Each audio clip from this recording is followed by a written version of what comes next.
Okay, alright. Update po tayo sa Kimpo na for today guys ha. Ito po yung update natin sa Kimpo guys. Oh my God. Paolo Avellino. May surprise kay Kimi. Totoo bang pupunta sila sa Hong Kong ngayon? May ticket na sila papunta sa Hong Kong? Ano kaya naman yung pakiramdam ni Kimi na pinapawisan siya nung sinabi ni Paolo Avellino sa kanya na mahal siya? Yan yung mga aabangan natin guys sa ngayon na update natin patungkol sa Kimpo. Kasi guys, alam nyo ba na si Paolo Avellino po ay sinurprise si Kimi na bumili siya ng ticket para sa kanila dahil si Kim Chiu po ay wish niya talaga na it's not a wish naman ba yung pakiramdam niya kasi is sana kasama niya si Paolo Avellino na mamasyal kahit sa ibang bansa lang ba. Yung bang sila lang. And then, matagal na daw kasi yan na sinabi ni Kim Chiu sa kanyang mga kaibigan. Pero syempre, hindi naman nila pwedeng sabihin niya kay Paolo dahil magkano lang naman ang ticket, di ba? Magkano lang naman yung ticket na back and forth. Saka sa Hong Kong naman guys, is 2 hours lang, nandun ka na, malapit ka lang, di ba? Yun po yung parang initiative din na makasamahan ni Kim Chiu na naiya din sila nung magsabi kay Paolo Avellino. Pero si Paul po, it's very,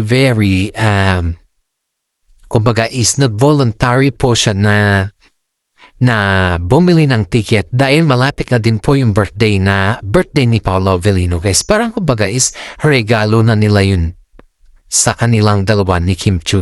And of course guys, kagabi po ay lumipad na po sila at nandun sila and everything is there na gustong bilhin ni Kim Chiu. Ayon dito sa ating mga legit na sources guys is bayad po lahat ni Paolo Avellino. Oh my God! Kaya naman ginagawa ni Paolo Avellino to kasi just saying thank you for Kimi na na-achieve din po ni Paolo Avellino yung kanyang pagiging viral at artista na tinatawag dahil po kay Kim Chiu. At iyan po yung kanyang pasasalamat kay Kim Chiu dahil kung wala si Kim Chiu ay hindi po siya ma-achieve yung kanyang dream na maging mag-viral ba yung maging okay yung kanyang career. And now guys, ang daming nagsasabi guys na bakit kailangan pa daw na kumbaga is gumawa si Paolo Avellino ng mga surprises kay Kim Chiu. Bakit hindi na nando sila magpakasal? Para sa ganon is wala na daw, kumbaga is wala nang istorbo sa kanila. At excited naman yung mami ni Paolo Janves pagdating sa kasal sa kanila. Naman din natin na yung mami ni Paolo Avellino ay pagdating sa mga ganyan na tati ay talagang siya yung number 1 na fans natin. Siya yung number 1 na fans ng mga kagaya natin na willing din na maghintay kila Paolo Avellino guys. Siya yung number 1 din fans na excited pagdating sa mga ganyan na topic na kung saan is gusto niya na talaga na magkaroon ng settlement or yung bang maging okay na yung dalawa sa kanilang future. Yun po yung gusto ng mami ni Paolo Avellino guys. Kaya may mga isang fans po tayo guys na fans po nila guys na nagsasabi na bakit daw si Paolo Avellino is gusto niya i-give up yung lahat para sa kanila ni Kim Chiu. Siguro guys sa mga ganyan naman po na tanong na si Paolo Avellino bakit i-give up muna para lang kay Kim Chiu ay isang dahilan po yan guys na si Paolo Avellino pa ay ready na kumbaga.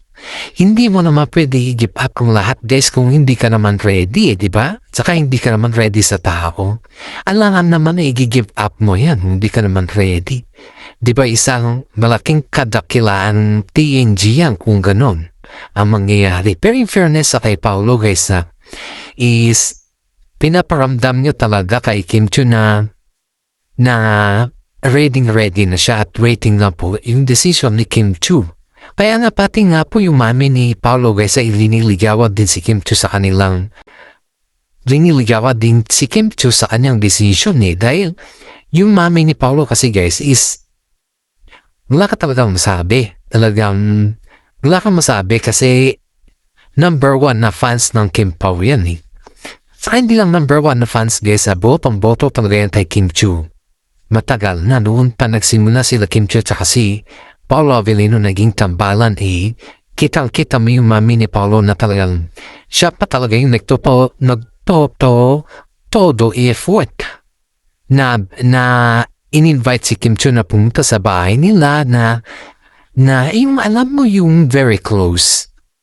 Kasi gusto kasi ni mami ni Paolo Avellino guys na yung si Paolo Avellino is masettle sa isang babae na kilala niya na. Na yung bang hindi niya na yung bang kilala din ng kanyang pamilya. Ganun kasi yung tradisyon ng pamilya ni Paolo Avellino guys eh. Yung gusto nila yung makilala nila yung babae dahil nakaranas naman kasi si Paolo Avellino na mga siguro guys pambubuli, gano'n na nampo natin pambubuli. Siyempre bilang isang nanay naman kung nanay ka, alam mo yung weakness ng iyong anak, di ba? At being isang nanay din is kailangan mo din talaga na i-secure yung mga anak mo, hindi lamang hanggang sa salita or hindi lamang sa mga bagay-bagay na hindi mo pa alam. Yan po yung part ng mama ni Paolo Avellino dito guys. And in fairness kay mama naman ni Paolo Avellino is game na game naman po siya. Kaya wala naman po tayong masabi sa mami ni Paolo Avellino guys dahil kahit papano is game na game naman po siya sa lahat ng bagay. Si Paolo pa nga po minsan guys is parang irritable pag nakikita niya na game yung mami niya na parang baga is aware daw siya sa edad ba. Pero in fairness, pagdating naman kay Kim Chiu guys is si Kim Chiu at si mami ni Paolo game na game silang dalawa. Sabi ng mga karamihan guys na yung pamilya ni Paolo Avellino is okay kay Kim Chiu. Wala nang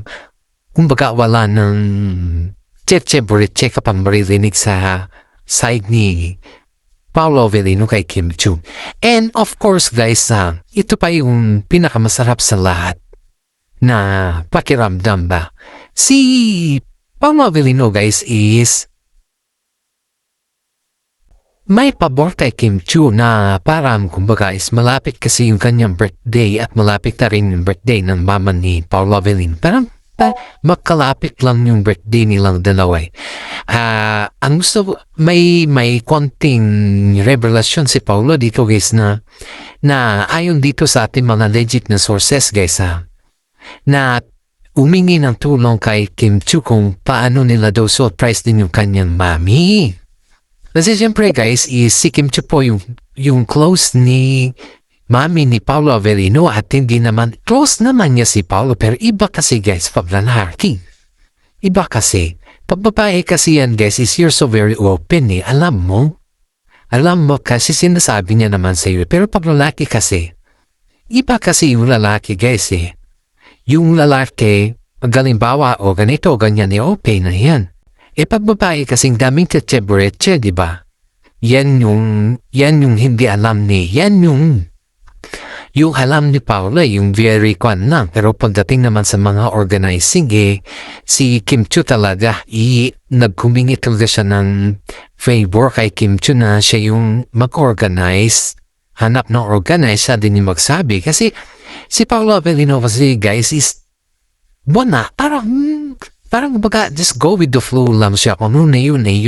Ganun si Paolo Hindi siya yung tao na marunong di mag-organize sa mga ganyan na bagay. Sa kanya kasi is, napakasimple lang. Simple lang kay Paolo, yun lang. Okay na yun sa kanya. Siyempre yung nanay days of like that, gusto niya naman na i-celebrate ba? Gusto niya naman na bigyan siguro ng mga malaking okasyon or something na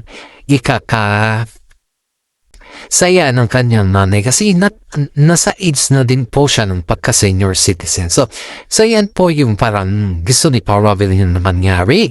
And then, yung mga kapatid naman ni Paolo guys is hinayaan na lang po na sila Paolo Avellino at saka si Kim Chiu po yung mag-decide.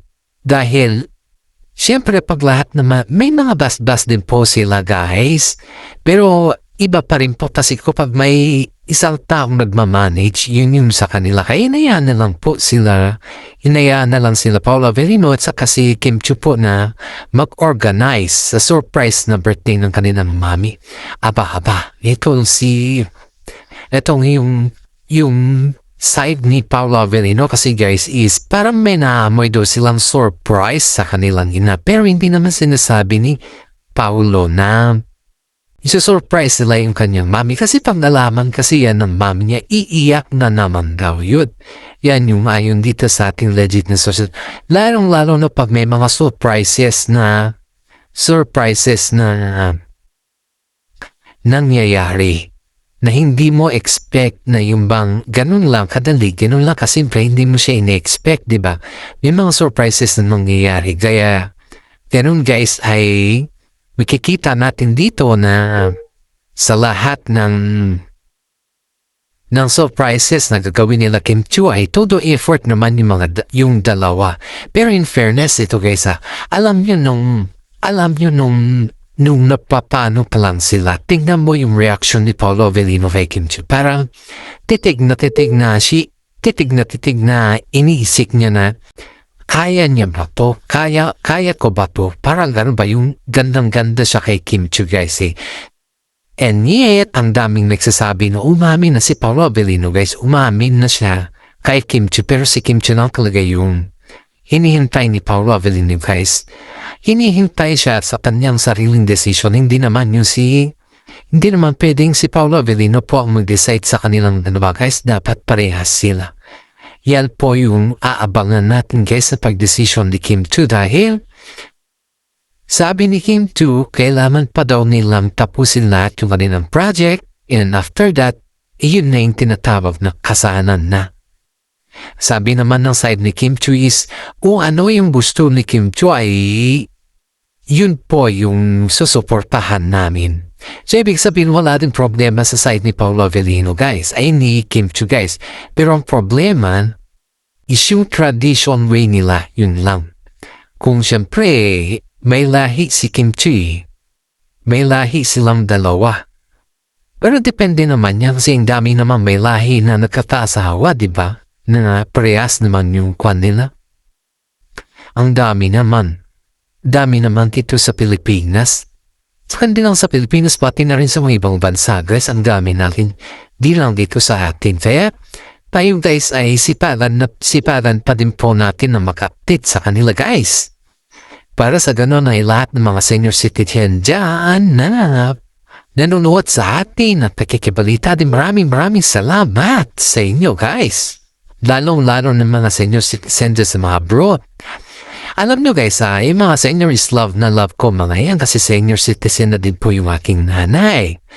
Sana naman paki-like and share yung ating YouTube channel guys dahil sa malaking tulong din po yan para sa atin at para din po makatulong tayo sa mga tao na kailangan din natin. You know guys, ako yung mga earnings ko dito sa YouTube channel ko guys, hindi ko yan sinasarili. Hindi ko po yan sinasarili kasi may mga time din po na may kasama tayo na nangangailangan din ng mga tulong ba. And kapag nakataon na mayroon naman tayo, binibigay ko po yan. Kaya yung mga kwan guys, pakihat na din po ako para ma-share po natin yan kasi ang earnings ko po dito guys hindi naman po sa akin to kundi para din po sa inyo eh. Hindi naman po ako makasarili na tao na hindi ko kayo bibigyan. Pero sa mga iba kasi guys is pakiramdam nila is gumagawa lang tayo ng mga fake news na fake news na mga is content. That's not fake news guys. Sa mga hindi po nakakaalam, ang fake news po ay gawa-gawa lang. Pero ito ay hindi po to fake news guys. Dadako naman po tayo sa ibang ganap ng Kim Pao for today guys. Ito guys may isang actress po na ayaw makatrabaho si Paolo Avellino. Ang actress na yun guys is baguhan lang. Ewan ko kung bakit siya daw yung mismong nagsabi na ayaw daw niya makatrabaho si Paolo Avellino eh. Tanong naman natin mga karamihan guys. Tanong naman ng karamihan is Bakit daw ayaw niya makatrabaho si Pablo Avellino? Maraming mga babae ang pabor na makatrabaho si Pablo Avellino nga Especially yung side ni Kim Chiu, di ba yung mga kaibigan ni Kim Chiu? Gusto nila na matry yung paano si Pablo Avellino na magtrabaho. Ganun po yun guys Pero in fairness first time na narinig natin na baguhan na actress na yung makatrabaho si Pablo Avellino. Ano kaya yung rason nito? Kasi sabi sa kanya hanggat maswerte ka kasi kabago-bago mo pa lang yung kasama mo na magtrabaho na veterano na at saka marunong na, sabi sa kanya. Siguro guys, nahihiya siya or something na takot pa siya, parang ganon. Hindi naman natin kasi mapis yung isang tao pag ayaw At saka sabi rin ng mga karamihan guys na itong yung actress na to guys is medyo may hinhin daw, parang galaw Kim Chiu rin daw nung una. May similar daw sila ni Kim Chiu Kaya siguro, ewan lang natin guys pero yun lang kasi yung pag-describe sa atin ng legit na sources natin sa loob Parang may similar daw sila ni Kim Chiu sa mga bagay-bagay ba? Kasi may hindi naman ito purong Pilipino pero half din daw siyang Germany guys, half Germany daw siya. We don't know if sino to ayoko mabigay ng pro kasi itong artista na to is kabago-bago galing ito sa Pinoy Big Brother ba? Galing ito sa Pinoy Big Brother kalalabas lang natin niya guys. Ayaw ko na mabanggit kung kaya anong mansion lumabas, ganun na ayaw ko na mabanggit guys. Kasi, siyempre yan kasi labas na natin, malalaman na rin mahirap na. Sinabihan daw siya paglabas niya na parang itry daw siya kay Pablo Avellino. Kung sakaling, hindi naman yung leading ba yung parang extra lang. Pero si Kim Chiu pa rin yung female leading ni Paolo. Pero parang tabi daw niya guys na I think first sabi daw niya isipin daw niya muna, hindi daw siya ready sa ganun na acting ba, hindi daw siya ready. Sabihan ng karamihan sa kanya, pasalamat ka kasi binigyan ka ng role na mga ganyan sa mga iba nga. Sa mga iba hindi sila nabigyan ng mga roles sa kanila. Bihira ng pasalamat ka at kalalabas mo lang tapos agad na isaba ka na kila Kim Chiu at si Pablo Avellino na yung kasama mo sa pagkati. Yan daw yung sabi sa kanila pero in fairness may mga kasama din siya nagsasabi na hayaan na lang din natin mag-decision siya ng kusa sa kanyang sarili dahil hindi daw natin pwedeng pakialaman sila sa kanyang decision. That's true naman. Hindi naman natin pwedeng pakialaman sila sa kanyang decision.